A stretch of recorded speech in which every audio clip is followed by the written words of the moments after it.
Hi, thanks for tuning in. I am Cecilia Manella, and I hop on here every single week and share some mental health tips and tricks. So the month of June is still the topic of integrity, which again is a really difficult topic, but I'm going to dive into integrity and communication.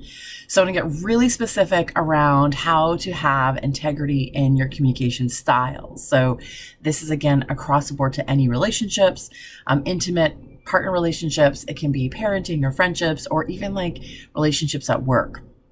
So the one thing to really remember about maintaining integrity in communication is one, knowing yourself.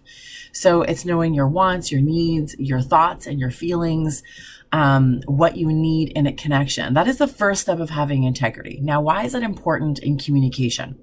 Because we need to show up as our genuine selves and our authentic selves in communication. That means that we need to know where we're at with things, and we need to know what your thoughts and feelings are, and not assume that the other person's going to figure out. So we're not going to put that on other people to figure that out about us. So it's about stepping out of passive aggressiveness or hoping for someone to mind read or for them to know you enough to come to a certain conclusion. Taking all of that out of the equation and just sitting in a place of knowing yourself and showing up with your thoughts and your feelings and your wants and your needs in communication, and knowing that first. The second thing about showing up in communication with integrity is being clear. Now, if you've read of any of Brene Brown's work, I love her saying around clear is kind, and being unclear is unkind. Now, integrity is about having that kindness of clarity in communication with another person. So what does that mean? It means that you're getting to the point. It means that you're not talking around something, hoping that the other person is going to understand what you're saying or pick up what you're putting down or read between the lines. So it is being really, really clear. Now, clear is being very kind. We don't have to deliver clarity in a mean way or an aggressive way. We can be very, very gentle and very kind in our clarity with other people. So what that is we take the onus off the other person to figure out what the hell you're trying to get at.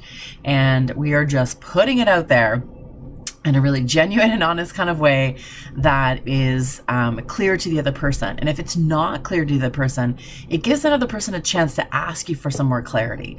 Now, if they're asking for clarity, it doesn't mean that they don't understand. It just means that perhaps the way that you're saying it isn't actually clear to them specifically.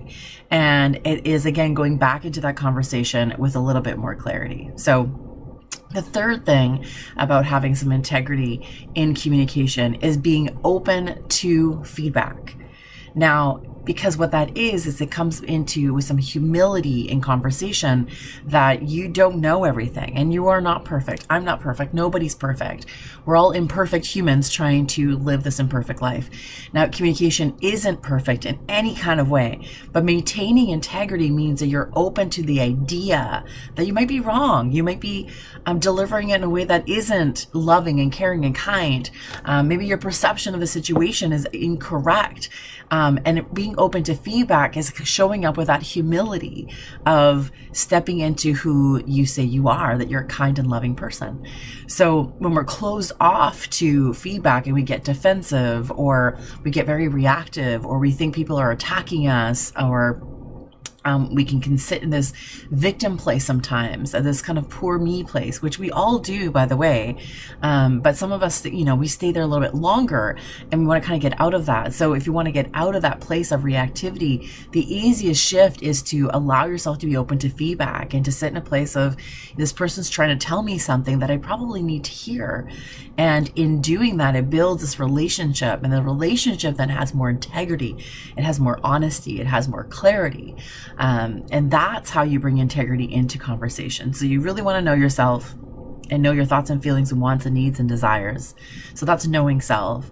Two, you want to be really clear in what you're saying and not beat around the bush and not let someone else read between the lines. And the third thing is being open to feedback, being open for someone to say, hey, that didn't land the way that I wanted, that I thought that you wanted it to, or that really hurt the way that you said it, without being defensive, being able to hear what the other person has to say. Now, if you do these three things, you are going to show up with way more integrity in all of your relationships.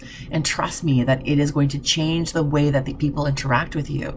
And it's going to change how you feel about the interactions you're having with other people. And it will bring you closer in those relationships. So I hope you found this helpful, and I encourage you to practice kind of integrity in your communication and just like see how it goes. What do you got to lose? See you next week.